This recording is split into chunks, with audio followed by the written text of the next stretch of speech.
이제 인벤골드 매니저와 함께 전략 세워보겠습니다. 인벤골드 최현덕 매니저와 함께 해보시죠. 매니저님 안녕하세요. 네, 안녕하십니까. 네, 오늘도 저희 전반적인 시장 흐름부터 먼저 진단해 보도록 하겠습니다. 이 고평가 우려가 나오면서 어제 이어서 오늘도 국내 증시 전반적으로 좀 흔들리고 있는 모습입니다. 양지수가 플러스권으로 전환하려는 시도를 하고 있긴 하지만 다시 또 마이너스권에서 움직이고 있는데요. 그래도 지수에서 외국인 수급이 들어오고 있긴 합니다. 전반적인 증시 상황은 지금은 좀 어떻게 바라봐야 될까요?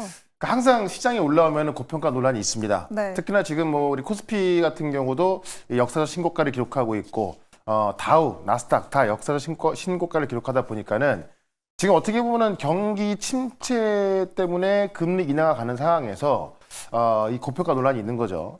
다만 제가 계속 말씀드립니다만 이 AI 반도체가 계속 시장을 좀 견인하고 있는데 이 AI에 대한 어떤 버블 우려감이 있던 거고요. 이 버블은 제가 지금으로 봤을 때 버블이 될 수 없다. 왜냐하면 버블이라는 것은 진짜 말 그대로 이 거품인 것이고 실적이 뒷받침되지 않았을 때 그냥 테마로 올라갔다 꺼지는 걸 우리가 이제 뭐 버블이라는 그 표현을 쓰는데 지금 엔비디아 같은 경우도 실적이 잘 나와주고 있고 많은 빅테크 기업들 그다음에 이제 어떤 그 AI에 어떤 투자한 기업들이 실적이 좀 나와주는 상황이거든요. 특히나 하드웨어 쪽에 이 마이크론 같은 경우도 실적으로 증명했고 가이던스까지도 공격적으로 가는 상황입니다. 그런 관점에서 이 AI 쪽에 버블은 없기 때문에 주가 많이 올라왔다 보니까는 이 고평가 논란이 있습니다만 반도체 같은 경우는 이 52주 신고가를 기록하고 있어도 역사적 신고가를 기록하고 있는 종목이 많지 않거든요. 네. 네, 그런 관점에 있어서 바닥에서 올라갈 종목들이 아직도 꽤 많이 남아 있고 특히나 메모리 같은 경우는 지금의 슈퍼 사이클이 역대 그 어떤 사이클보다 더 길 걸로 보여지는 거기 때문에 그런 관점에서 이 어떤 그 업황에 대한 모멘텀을 믿고 항상 조정 시 매수 관점으로 보자 이렇게 한번 정리를 해보도록 하겠습니다. 반도체 쪽 여전히 긍정적으로 보고 계셨고요. 조정 시의 매수 전략 오늘도 세워보도록 하겠습니다. 네. 환율 관련해서도 이야기를 나눠보려고 하는데요. 이 위험 회피 분위기 속에서 원달러 환율이 오늘 1,400원을 넘어서 개장을 했죠. 네. 심리적인 저항선인 이 1,400원을 돌파하고 나니까 한국투자증권에서는 유의미한 상단으로 1,420원을 제시하기도 했습니다. 이 달러 강세 좀 단기적인 거라고 봐도 될까요? 그러니까 저는 단기적으로 보는데 일단 어제 달러 강세 왜 나왔냐면은 네. 지금 유럽에서 정치권 쪽에 좀 문제가 있다 보니까는 이 유로의 약세가 나오고 있고 일본도 마찬가지거든요. 그러니까는 유로와 이 엔화 대비해서 달러 강세가 올라왔던 거고 또 어떤 분위기냐면 지금 이 금리 인하 분위기가 금리 인하는 이제 이번 연도에 한 번 했고 9월 달에 두 번 더 남아 있습니다만은 두 번을 또 해야 되냐? 안 할 수도 있다라는 또 시각이 있죠. 반반이거든요. 네. 그러니까는 결국 금리 인하를 못 하게 되면은 달러 강세로 가는 거고 금리 인하를 하게 되면은 달러 약세로 가는 건데 그 경계선에 있다고 보시면 될 것 같고요. 이게 나쁜 게 아니냐면 아닌 게 왜 그러냐면은 이게 어떤 그 금리 인하를 하기 위해서는 어떤 경기 침체가 와줘야 되는 건데 심한 경기 침체가 와버리면은 금리 인하에 대한 어떤 그 수혜를 받아들이지 않거든요. 결국 경기 침체로 가는 거기 때문에 그래서 항상 말씀드립니다만은 적당한 경기 침체가 와줘야 금리 인하로 가는 거고 그게 수혜가 돼서 주식시장 올라가는 건데 그 경계선에서 있을 때가 가장 좋은 모습으로 좀 확인되고 있거든요. 네, 그런 모습에 있어서 아마도 이제 연말까지 봤을 때 지금 어떤 경기 상황으로 보면은 심한 경기 침체가 아닌 그냥 약간 좀 경기 둔화 정도의 어떤 선제적인 금리 인하가 되는 거기 때문에 저는 당연히 좀 호재로 좀 보시면 될 것 같고요. 그런 관점에 있어서 금리 인하의 어떤 그 모멘텀이 살짝 약해질 때 또 달러 강세 나올 수 있는 거기 때문에 저는 이거는 뭐 단기적으로 끝나지 뭐 중장기적으로 달러 강세 계속 나오지 않을 것이다 이렇게 좀 보여지기 때문에 이 부분은 그냥 뭐 잠깐 지나가는 이벤트 뭐 그런 정도로 보는 게 좀 낫지 않을까 그렇게 좀 말씀을 좀 드려보겠습니다. 네, 이제 구체적으로 종목에 대한 이야기로 좁혀서 이야기를 나눠볼 텐데요. 오늘 첫 번째 리뷰 기업은 원전 쪽, 그 안에서 우진, 어제 담아봤었죠. 네. 우진 체크해보도록 하겠습니다.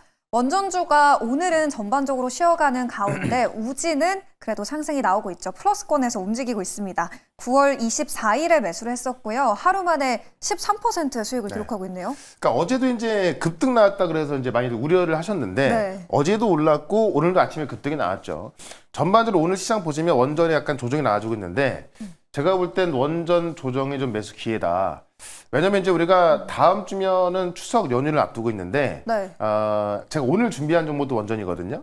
그러니까 이 추석 전으로 해서 이 채권전에 대한 수주 뭐 공표라든가 공시 발표 이런 것들이 나올 가능성이 꽤 큽니다. 뭐 소문이 좀 나오고 있는 건데 어쨌든 나올 때가 됐고 우리가 이제 체코하고 원전 계약을 했습니다만은 실질적으로 어떤 기업 수주로 좀 이어져야 되는 거거든요. 그래서 추석 전으로 나올 가능성이 있는 거기 때문에 우리가 지금 당장 추석 연휴를 앞두고는 사실 시장의 수급이 세게 들어가지 않아요. 항상 추석 이후를 준비해야 되는데 저는 추석 이후를 준비해야 될 종목들이 원전으로 보여지고 특히나 이 기자재 쪽 같은 경우는 두산 에너빌리티에 올라간 만큼 많이 안 올라가 있기 때문에 인제 시작이 불가다라는 거죠. 그래서 어제 같은 경우도 이제 급등, 오늘 아침까지 급등이 나와서 뭐 놓쳤다는 분들이 계실 것 같은데 이렇게 조정이 나올 때 제가 볼 때 조정은 그렇게 길 것 같지는 않습니다. 네. 조정이 길어봐야 이제 연휴 전까지일 수밖에 없는 거기 때문에 조정 시 매수 관점에서 보자라고 말씀드리면서 오늘도 원전 쪽에서 또 하나 말씀을 좀 드려보도록 하겠습니다. 네, 원전 쪽 오늘은 조정이 나오고 있는데 오히려 매수 기회로 삼아봐야 된다라는 전략이었고요. 종목은 또 잠시 후에 만나보도록 하겠습니다. 네.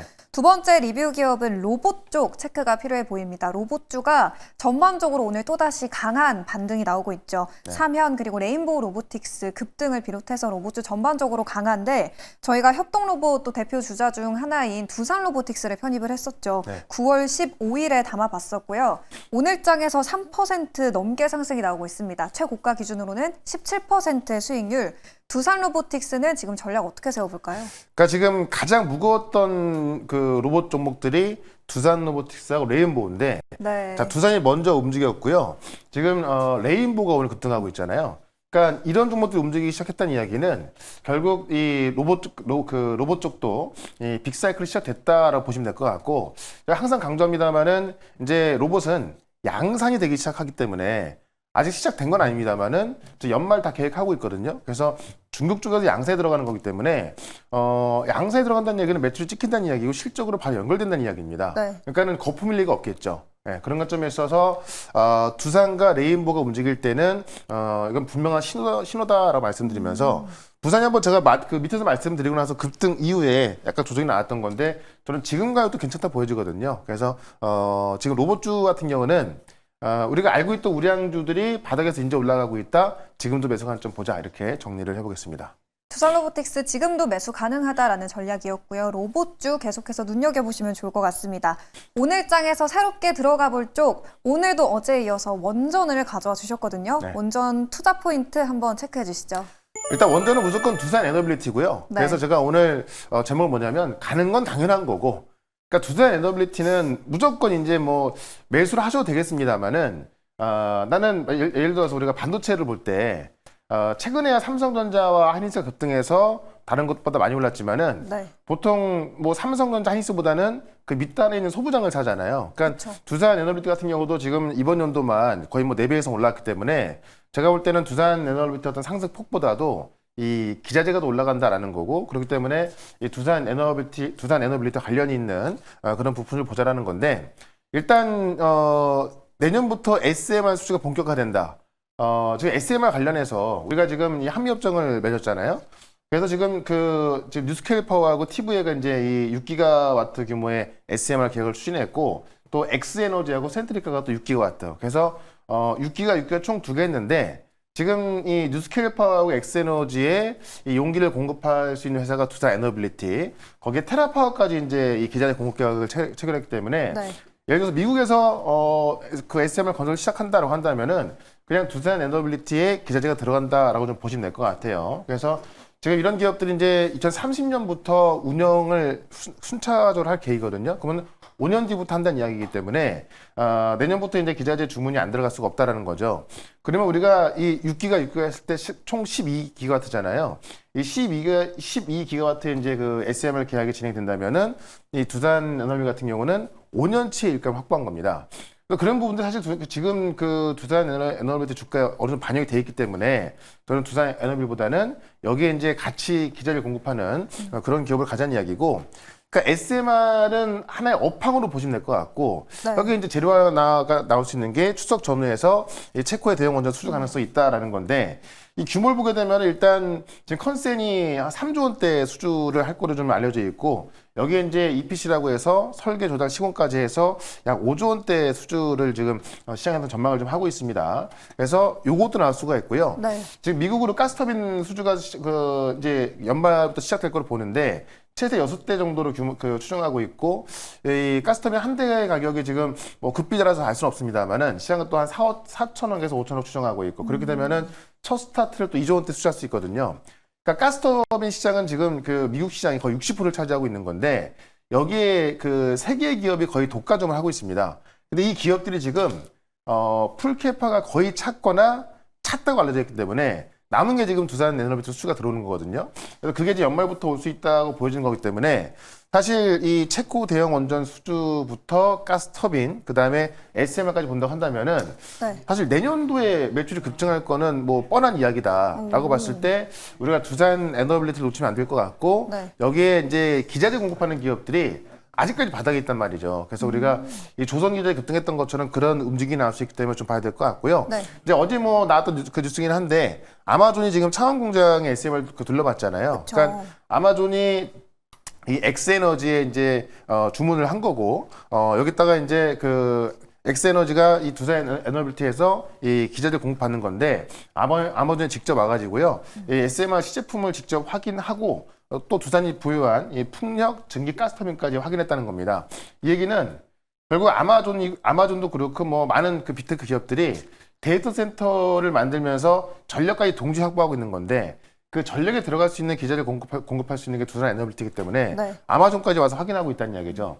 그런 걸 좀 본다면 결국 AI 모멘텀에 고스란히 달려 들어가고 있는 거거든요. 그래서 두산 에너빌티 가는 거는 당연한 거고 여기에 이제 같이 올라갈 수 있는 기자재 기업들 네. 어제는 우진 하나 말씀드렸던 거고 오늘 또 다른 한 종목 말씀을 좀 드려보도록 하겠습니다. 네, 어제 이 두산에너빌리티의 아마존 웹서비스와의 개별 호재도 있었고 그리고 이 체코 쪽에 대한 추가적인 수주에 대한 기대감을 안고 있는 원전주 그 안에서도 조금 더 탄력적으로 시세를 분출할 수 있는 원전 기자재를 보자라는 전략이었습니다.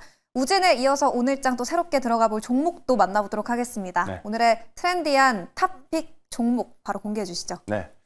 신규 상장 한 6개월 돼서 네. 어떻게 보면 좀 깔끔하게 올라갈 수 있는 종목으로 좀 보시면 될 것 같고요. 두산도 이제 하반기부터 뭐 가스터빈부터 뭐 체코 원전 수주 확대 될 것 같은데 한택도 같이 하반기 수주 확대가 기대가 된다라는 겁니다. 일단 지금 이 CSK 사업 협의체를 구성했다는 건데 이게 이제 사용 후 핵 연료봉을 보관하는 용기거든요. 그러니까 우리가 이제 그 원전으로 에너지를 만들게 되면은 이 사용 후에 그 핵 연료가 나오게 되는데 이게 이제 어떤 그 높은 열과 방사능을 유지하고 있는 거기 때문에 바로 이제 어떤 처리할 수 있는 게 아니라 각 발전소 수조에 보관하면서 수년 동안 열을 식히고 그 다음에 처리한다고 합니다. 그래서 그거를 보관하는 이제 용기를 같이 설계하고 있고 만든다 이렇게 보시면 될 것 같아서 일단 이 시장이 점점 커질 수밖에 없기 때문에 두산 에너빌티 사업하고 있는 한택을 보자라는 거고 실제로 지금 LNG 쪽에서는 트럼프 행정부 1기 때 네. 미국 LNG 프로젝트 수주했단 말이죠. 그러니까 지금 트럼프 행정부에서 지금 가장 먼저 이제 어떤 어떤 전력 확보를 위해서 또 이 LNG 시장이 상당히 좋아지고 있지 않습니까? 그런 관점에 있어서 이 LNG에 대한 수주가 기대가 되는 거고 하반기에 LNG 수주가 또 커질 것이다라고 하는 건데 바로 지난주에 244억 규모의 이 북미 공급 계약이 나왔습니다. 그래서 이거를 시작으로 해서, 그러니까 대규모 계약이 나올 거라고 했던 건데 지금 하나씩 계약이 진행되고 있는 거잖아요. 네, 그런 관점에 있어서 하반기에 수주가 커질 수 있는 종목은 한택이다라고 말씀드리면서 차트 한번 보도록 하겠습니다. 네, 하반기 수주 확대에 대한 모멘텀을 안고 있는 한택 오늘장에서 들어가 볼 거고요. 가격 전략 어떻게 세워봐야 될지 차트 통해서도 한번 분석해 볼게요. 그러니까 어제 같은 경우 올라가다가 오늘 살짝 내려와주고 있는 건데